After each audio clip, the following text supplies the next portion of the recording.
Hello दोस्तों इस video में हम बात करेंगे करंट अफेयर्स के बारे में। करंट अफेयर्स दोस्तों वर्तमान समय में होने वाली सभी पॉलिटिकल और सोशल घटनाएं जो कि टीवी चैनल और न्यूज़पेपरों पे छाई रहती हैं, इसके अलावा सोशल मीडिया में भी, उनको दोस्तों करंट अफेयर्स बोलते हैं। जब ये घटनाएं पुरानी हो जाती हैं तो ये दोस्तों हिस्ट्री बन जाती हैं। तो दोस्तों मैं इस वीडियो में आपको 10 लेटेस्ट क्वेश्चन बताऊंगा जो कि इस समय चर्चा का विषय बने हुए हैं।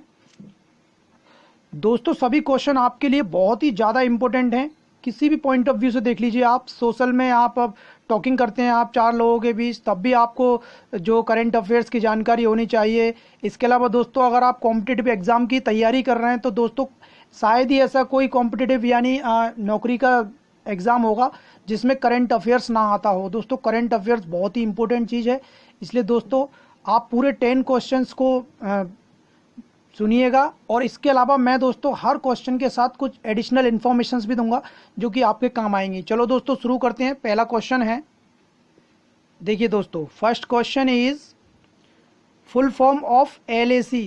दोस्तों एलएसी की फुल फॉर्म क्या है? अक्सर ये अखबारों में बहुत आ रहा है कि एलएसी पर जो गलवान घाटी है वहाँ भारत और चाइना के बीच में जो है विवाद चल रहा है।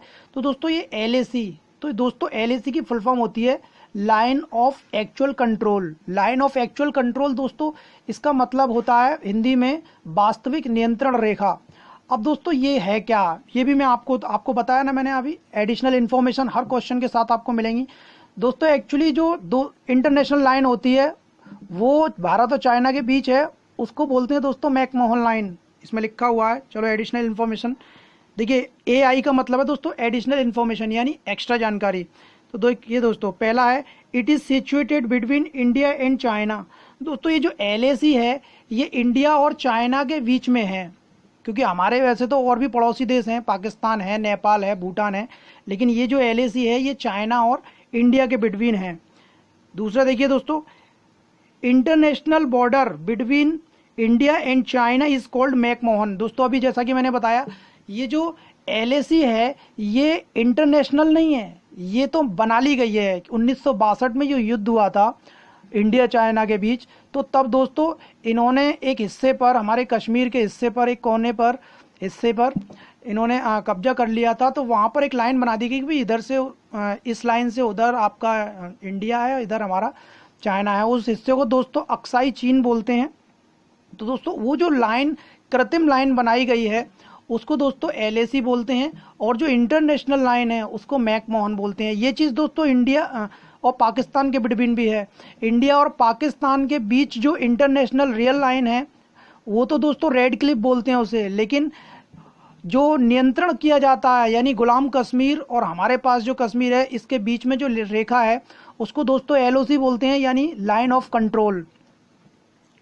तीसरा है दोस्तों, एलएसी केम इन एक्सिस्टेंस इन 1962 आफ्टर इंडिया चाइना वॉर।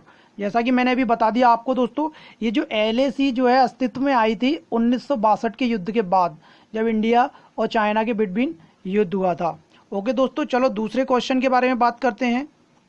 देखिए दोस्तों दूसरा क्वेश्चन है, अंतर्राष्ट्रीय योग दिवस यानी अंतर्राष्ट्रीय योग दिवस कब मनाया जाता है? अभी दोस्तों हमने 2 दिन पहले ही इसको मनाया था, 21 जून को। दोस्तों 21 जून को अंतर्राष्ट्रीय योग दिवस या इंटरनेशनल योगा डे इंग्लिश में बोल सकते हैं। अब दोस्तों इसकी एडिशनल इन्फॉर्मेशन है, Indian prime minister mister Narendra Modi started it in 2015। दोस्तों हमारे भारतीय प्रधानमंत्री नरेंद्र मोदी जी ने इसको 2015 में शुरू किया था, यानी कि इंटरनेशनल योगा डे मनाना शुरू किया था, उससे पहले ये नहीं मनाया जाता था।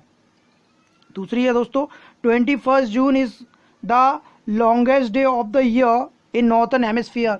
दोस्तों अब मन में क्वेश्चन आता हो कि ये 21 जून को ही क्यों चुना?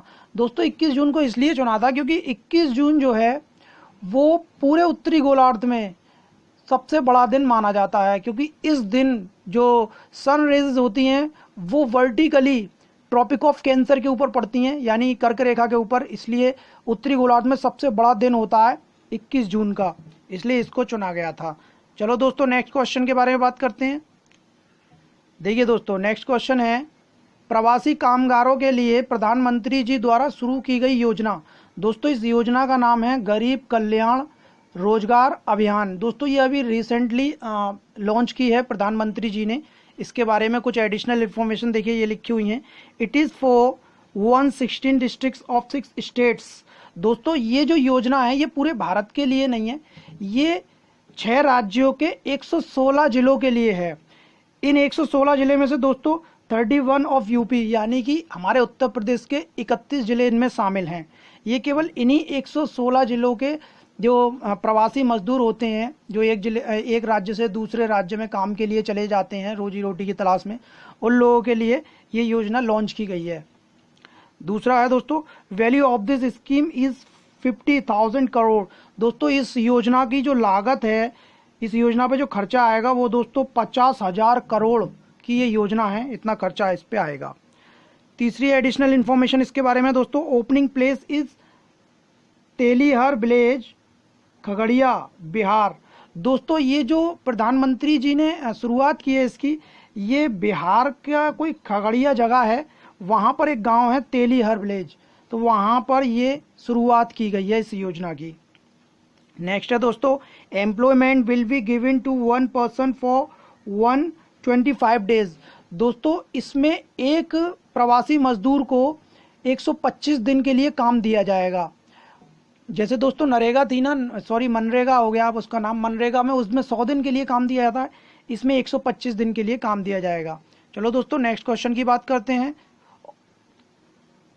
दोस्तों इन सभी जो क्वेश्चन और आंसर्स हैं और एडिशनल इन्फॉर्मेशन हैं, इनके दोस्तों हर किसी के आप स्क्रीनशॉट लेते जाना, ये आपके बहुत काम आएंगी दोस्तों।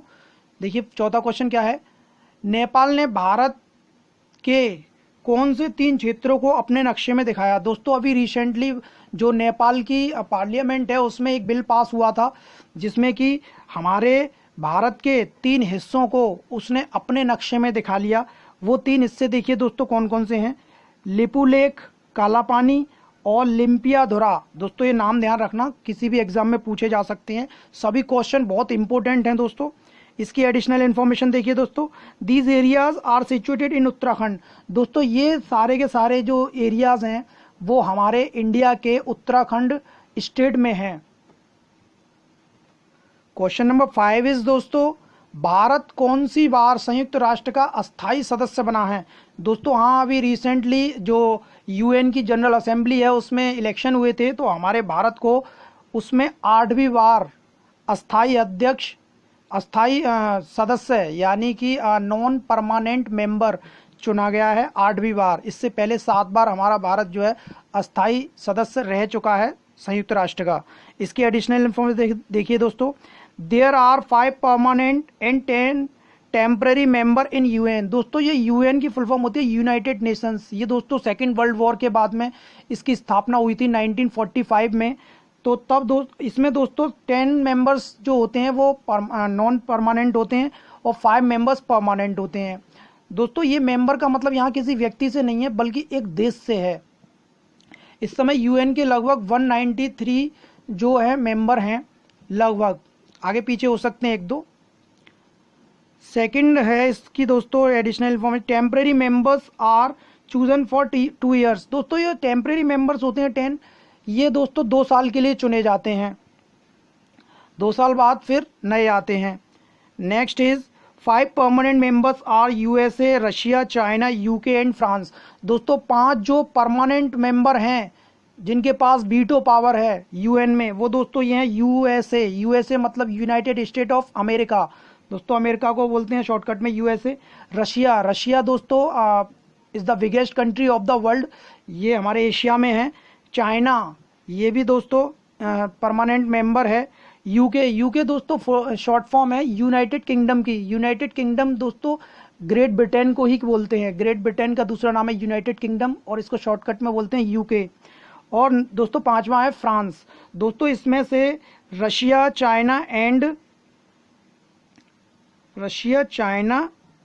ये दो तो दोस्तों एशिया के हैं कंट्री, और यूके एंड फ्रांस ये दोनों यूरोप के कंट्री हैं, और यूएसए ये दोस्तों नॉर्थ अमेरिका का है। तो दोस्तों इसमें 3 जो है कॉन्टिनेंट्स के 5 कंट्रीज परमानेंट मेंबर हैं। नेक्स्ट क्वेश्चन देखिए दोस्तों, भारत के प्रधानमंत्री के नए विमान का नाम क्या है? दोस्तों हमारे भारत के जो प्रधानमंत्री हैं उनका जो एयरक्राफ्ट है यानी कि विमान, उसका दोस्तों नया नया वाला जो अभी आएगा जुलाई में, वो उसमें सफ़र करने लगेंगे हमारे प्रधानमंत्री। उसका नाम है दोस्तों V777। दोस्तों बहुत ही इंपॉर्टेंट है, ये पूछा जा सकता है किसी भी एग्जाम में। इसके बारे में एडिशनल इन्फॉर्मेशन देखिए दोस्तों। Here B stands for Boeing. दोस्तों यहाँ पर आपके दिमाग में क्वेश्चन आ, बी का मतलब क्या है? तो दोस्तों बी यहाँ पर बोइंग के लिए है। बोइंग इसकी फुल फॉर्म है बोइंग। अब आपके मन में क्वेश्चन आएगा ये बोइंग क्या चीज़ है? तो दोस्तों चलो ये भी देख लेते हैं। This aircraft has been manufactured by Boeing commercial airplanes. दोस्तों ये जो एयरक्राफ्ट बनाया है ये कंपनी ने बनाया है, जिस कंपनी का नाम है बोइंग कॉमर्शियल एयरप्लान्स। दोस्तों उस कंपनी का पहला जो वर्ड है वो बोइंग है, तो दोस्तों उसी के नाम पर ये बी इसका लगा दिया गया है, B777। Next is it will be replaced with B747। दोस्तों इसको रिप्लेस किया जाएगा, यानी कि जो इससे पहले जो प्रधानमंत्री जी वगैरह सफ़र करते थे वो दोस्तों B747 यानी इसमें करते थे। अब ये हट जाएगा और जुलाई से इसमें सफ़र करने लगेंगे। नेक्स्ट क्वेश्चन है दोस्तों, एशिया का सबसे बड़ा गांव। दोस्तों एशिया का सबसे बड़ा गांव है गहमर। गहमर इंग्लिश में भी लिखा हुआ है दोस्तों, इस तरह की स्पेलिंग होती है इसकी, ऐसे लिखेंगे। Additional information, it is in India near Ghazipur district Uttar Pradesh. दोस्तों इसमें अच्छी बात यह है कि ये जो सबसे बड़ा गांव है, ये जो प्राउड करने वाली बात है कि ये हमारे इंडिया में है, और इंडिया में भी उत्तर प्रदेश में गाजीपुर एक ज़िला है उसके निकट है दोस्तों, ये वहीं आसपास में है, ये गंगा नदी के पास। सेकंड एडिशनल इन्फॉर्मेशन, सिमिलरली दौरा माफी is the most literate village of Asia located in Aligarh district of Uttar Pradesh India.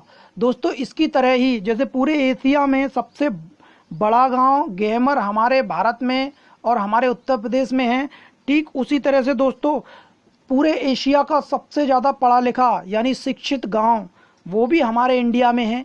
India में भी उत्तर प्रदेश में, और बड़ी अच्छी बात है दोस्तों वो भी डिस्ट्रिक्ट कौन सा है? हमारा अलीगढ़।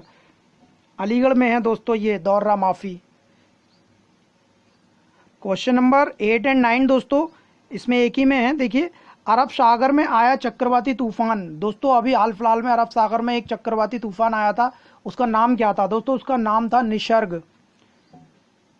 नेक्स्ट इज बंगाल की खाड़ी में आया चक्रवाती तूफान। दोस्तों निसर्ग से पहले एक तूफान बंगाल की खाड़ी में भी आया था, उसका नाम था दोस्तों एम्फन। दोस्तों इस तरीके के चक्रवाती तूफान जो कि फेमस होते हैं उनके नाम पूछे जाते हैं एग्जामिनेशन में, तो दोस्तों इनको याद रखना।